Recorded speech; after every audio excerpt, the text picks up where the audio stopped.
guys, it's Laura Lemur, style unique, mind geek, overall on fleek. Welcome back to my channel. For anybody that's been a subscriber of mine or has watched my content, you know that I am a huge Sonic fan. I've explored all aspects of the franchise, from playing games to watching shows to even making my own fan characters. There was one point where I had over 120 fan characters. It was pretty insane. So for this episode, I thought it would be really interesting to kind of pop up my old DeviantArt account, dive in and find my old Sonic fan characters, some of them, not all 120 of them, and redraw my main 3 fan characters. For reference, I'll be using art from approximately 10 years ago, 2011, back when I was like 17, 16, that's wild. And like I said, I'll be using DeviantArt references as well as their bio and discuss their character development a little bit. By the way, you can always check out my DeviantArt account if you want. I don't post on there anymore, but it's definitely a little time capsule I like to visit just to see some of my old art. Without further ado, let's go ahead and get started.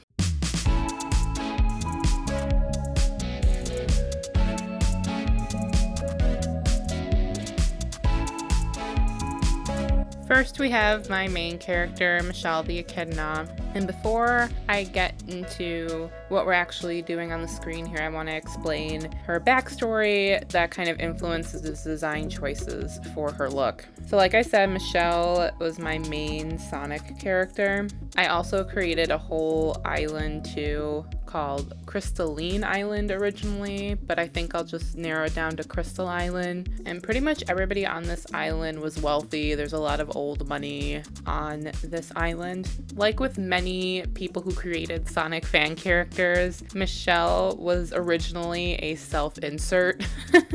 Even though she looks nothing like me, the original doesn't look anything like me. It was basically like the idealized version of myself. So pretty much she liked all the same things as me, but was wealthy and skinny. Likewise, one thing about Michelle is that she's always had powers. So specifically, her powers originally were influenced by the moon. You know, she would have stronger powers during the nighttime when the moon was hypothetically up and visible. Then her powers would be weaker during the daytime because you don't see the sun. I mean, you don't see the moon. Likewise, she also has the power to fly. This really isn't related to like any moon powers or anything. It's just that she gets to fly because I've always wanted to fly. So rather than go the self-insert route in terms of her personality as well as her looks, I've essentially modified her to make her overall a little less like me. So I thought it'd be really cool if the characters essentially from Crystal Island retrieve their powers from gemstones. So her powers, rather than being influenced by the moon directly, they're more influenced by the moonstone. A moonstone is a type of gem. It's similar to a pearl, but not quite. It kind of gets lumped in that category because moonstone is also a birthstone for June along with the pearl, but they are different. Because of the moonstone, I want her outfit to essentially portray essence of the moon. I want it to be kind of soft, yet also dark and multicolored, and you'll likely see that more when I start coloring it in. So with all the characters in this video, I'm essentially going to draw them in their superhero outfit form, quote unquote. And like I said, select characters have powers. Now some of them use it for good and some of them for evil. Michelle is one of the ones that uses them for good, and like with Sailor Moon, they change into certain outfits. So we'll be portraying them in those outfits today. I've had this thing with characters that I've created, and I really think it stems from Sonic Heroes in particularly, but I always make them in groups of 3. Sonic Heroes, for those who haven't played the game, you essentially have somebody who's a speed member, a flight member, and a power member. So Michelle, being the one that flies, would be the flying type in that setting. So now we're going on to the base color, and as you can see, I edited the line art off camera. When I picked this color palette, I essentially was inspired both from an internet color palette as well as kind of throwing my own colors in there. I knew that I wanted to keep Michelle's fur red, or red S, so that was important to me. I've just always had her as like red. You can argue that her current color now is more of like a pink color, depending on who you're talking to, but yeah, essentially in the red family. And with her clothes, this is really where I wanted to replicate the moonstone coolness. So along with the fact that her shirt, for example, has this very kind of flowy, big sleeved, ethereal kind of look, the colors essentially replicate ones that you would find in the moonstone. Now, arguably, you can find all the colors in the moonstone depending on which one you're looking at, because they are multicolored. But generally speaking, they have a kind of blue, purple, turquoisey color range. As you can see, when I color my line art, I typically just color it like I would like a normal picture rather than use the fill tool. I know for some people that's a lot faster to just fill it, but I really like the process of just sitting and coloring. It makes it feel like I'm actually traditionally coloring a piece. Side note, I really want to get back into more traditional art. I think that would be so fun. So hopefully you will see more traditional art content in the future once I get like a camera and things like that. For the moonstones in particular, like I said, they typically can see a variety of colors. So what I essentially did was made the base like a turquoisey color, and then off camera I go back and make the colors multicolors. So you'll see that when I get more towards the shading process. Now we're in the shading portion of the drawing. So essentially what I do is I'll make a separate layer, put on multiply, pick a darker, more desaturated color to shade with on the color wheel, and then go ahead and shade with the soft airbrush.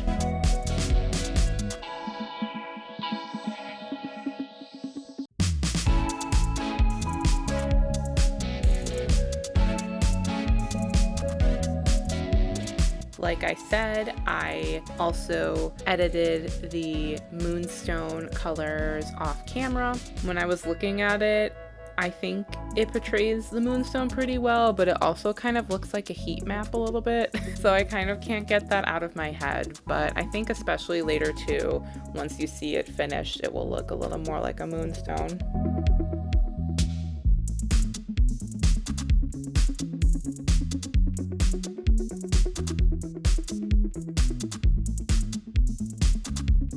We have the highlighting portion. I did the hard shading off camera because it was a lot of little spots that I needed to hard shade. Now for the highlighting, what I'll do is take a large soft brush and highlight certain areas of the picture, like her hair, her shirt, and other aspects. So to add a final touch to the moonstones on Michelle's outfit, I do take a textured kind of brush, I forgot which one specifically I took, and I make little white spotted edges to give it that foggy look. If you've ever seen a moonstone, they typically all have, when they're polished, have that white edge kind of cloudy fogginess around the edges.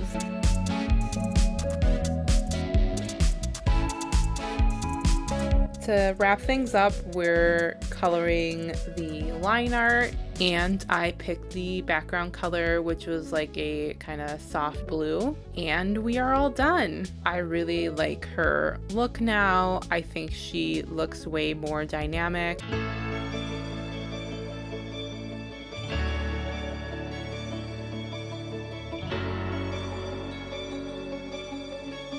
The next character I'm drawing is Starr the Rabbit, and yes, it's spelled with 2 R's. So Starr is basically Michelle's BFF. She was based on a former childhood friend of mine. Like I said, a lot of these are inserts of people that I know and myself.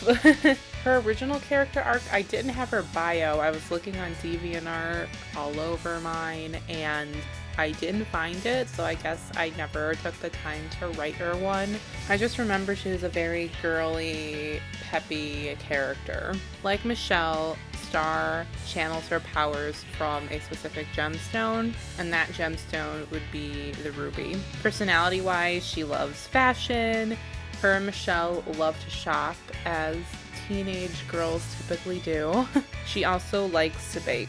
In terms of the type of team member she is, Starr would be the power team member.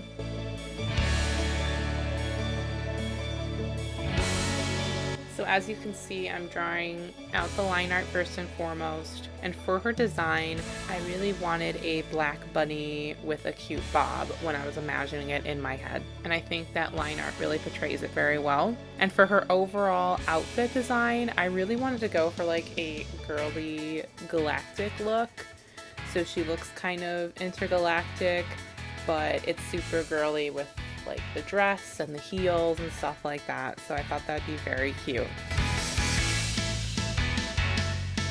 Originally, I was gonna give Starr a sledgehammer like Amy, but I was using references for poses and things like that, and I saw people holding fans, and I was like, wouldn't it be cool if she had a fan? And I imagined this specific fan that looked like it was ruby shards on the inside. You'll see later, kind of once I color it and get the fine details and everything like that. So I thought that would be really cool. Now that we've edited the line art off camera, really put some more details into the overall design, it's time to color. Unlike with Michelle's color palette, this color palette was entirely picked by me. Since Starr has powers with the ruby gem, I really wanted the overall color palette to be pretty warm. So typically we know rubies, they are red, but I actually looked them up, and there are certain gemstones that come in different colors, and ruby is not the exception. They also come in orange and purple. I found that out as well. I'm coloring the face as well, and in this initial shot, it looks pretty terrifying, the way I colored the mouth especially.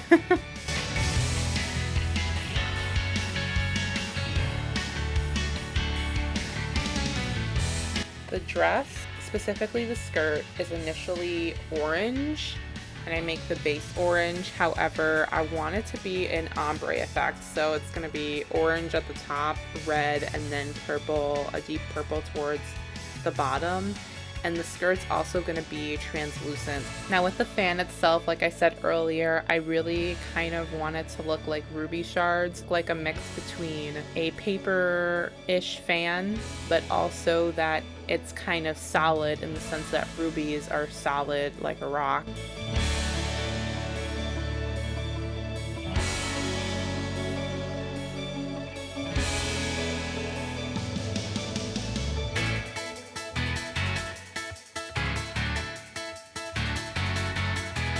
And to give it kind of more that gemstone look, I put essentially, rather than just having the edges straight across, I made the edges of the fan jagged, and I really think it adds to that whole ruby look.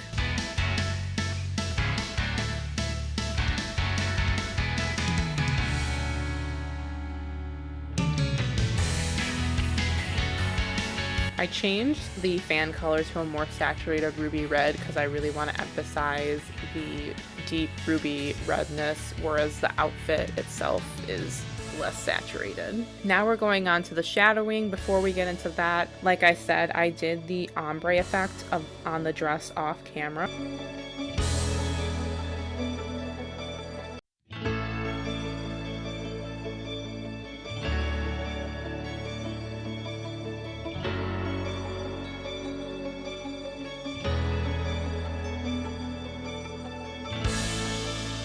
Since the skirt is translucent, I have to shade the suit under it too.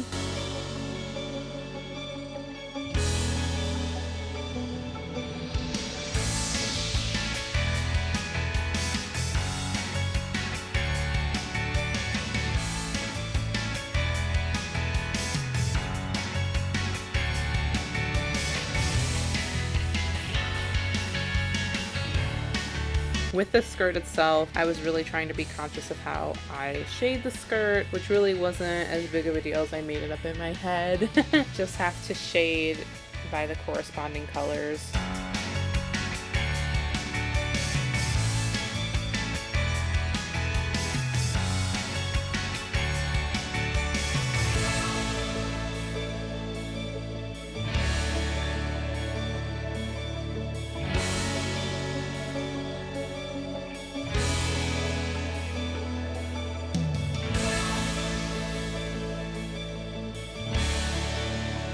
Finally, we're in the highlight portion.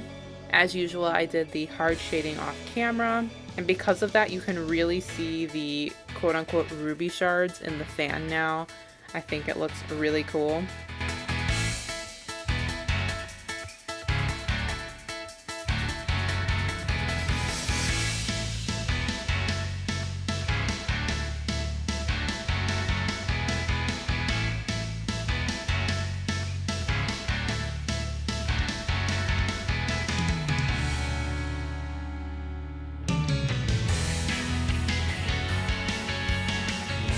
And for the highlight part, I really focused on the fan itself and showing you how I highlighted that, because I really feel like that's where the magic happens, honestly, in my opinion.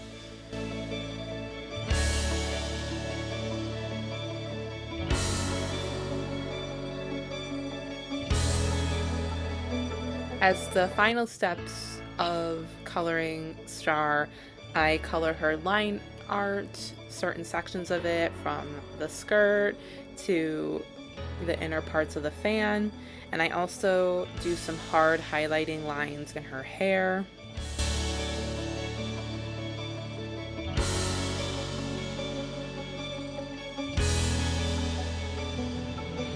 Finally, I pick a background color, and that color is lilac.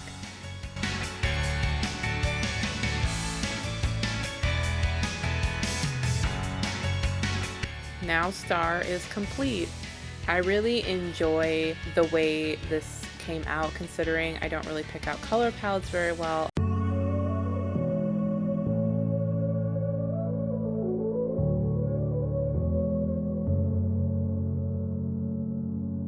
Our last character for today is Ronald, or Ron the Echidna. As I draw the line art, I'll explain briefly Ronald's character bio. So he is Michelle and Starr's guy friend, essentially. Even though he doesn't have powers like Michelle and Starr do, he completes the team as the speed member of the Sonic Hero Styles team.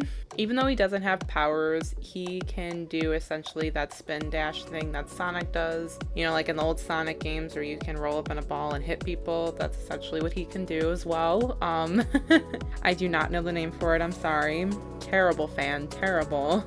And essentially his dread can harden up, so when he hits those people, it can cause more damage since they're sharp. Unlike with Starr, I did have a character bio for Ron. Unlike with Michelle and Starr, Ron isn't really based on anybody. He's essentially a quiet fellow. He was bullied, so that's why he's typically more reserved. He's also in a band. He's very smart and super analytical, but not emotional. And his character now, I'm pretty much keeping it the same. I enjoy the character bio from the older DeviantArt days. For the pose itself and the way I wanted to draw him, I really wanted to portray that cold, almost emotionless exterior. And of course, I wanted to keep the long dread. I will have to correct the line art significantly later because the shoulder position for Ron, where his arms are crossed, is definitely off. And overall, I wanted to keep his design relatively basic.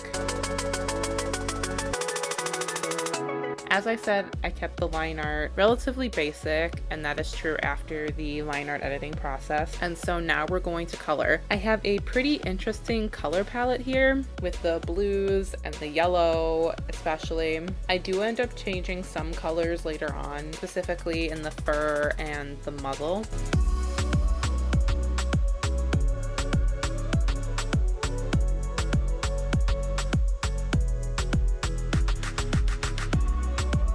Side note, I just want to come in and say I really do enjoy the way the shoes turned out. These are probably the best shoes I've ever drawn. I am not good at drawing shoes. Shoes and hands are particularly where I struggle.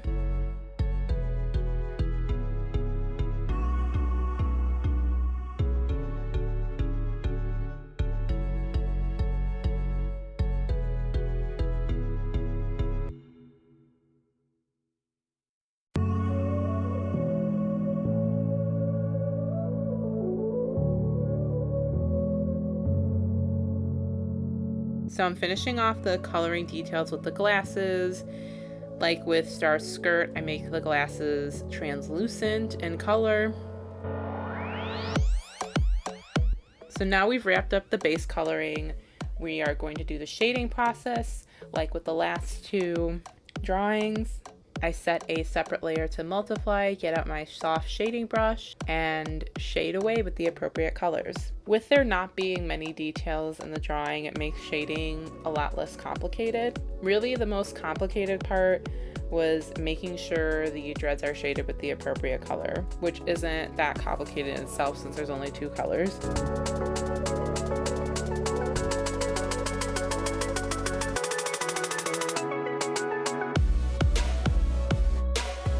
Now we're shading in the jacket as well, and I'm really happy we got into shading that because it definitely gives this very flat jacket a little more depth. Overall, I think I could have drawn the jacket better, but I'm accepting it.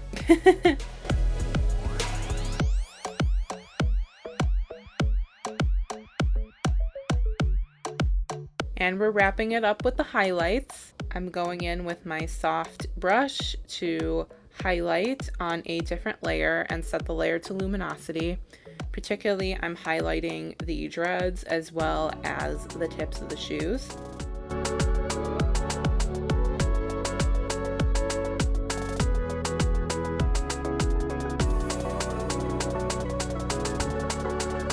Like with the last two character drawings, we color some portions of the line art. I specifically chose to color the yellow parts of the dreads. I didn't color the lines of the blue parts of the dreads, and I think this gives it an overall nice softness and contrast to Ron's dreads.